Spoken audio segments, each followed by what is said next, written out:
Hello అందరికీ. యూకేలో నేను చదువుతున్న యూనివర్సిటీ ఇదే, యూనివర్సిటీ ఆఫ్ వూల్వర్హాంప్టన్. నన్నైతే చాలామంది చాలా క్వశ్చన్స్ అడిగారు. యూకేలో 2024 తర్వాత మాస్టర్స్ చేయడానికి వచ్చే వాళ్ళకి డిపెండెన్స్ని అలో చేయట్లేదు కదా, మరి నువ్వెలా మీ హస్బెండ్తో వెళ్ళావు అని చెప్పి.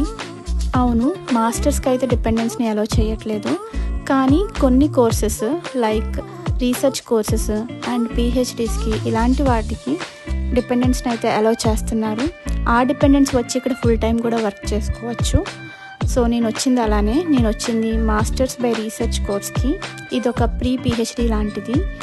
ఒక British university in and out తెలుసుకోవాలనుకుంటున్నా, నా రీసెర్చ్ జర్నీ ఎలా ఉండబోతుంది అని తెలుసుకోవాలనుకుంటున్నా.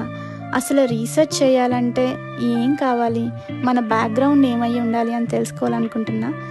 నా YouTube channel East Godavari to ఇంగ్లాండ్ని సబ్స్క్రైబ్ చేసుకోండి. ఉంటానండి.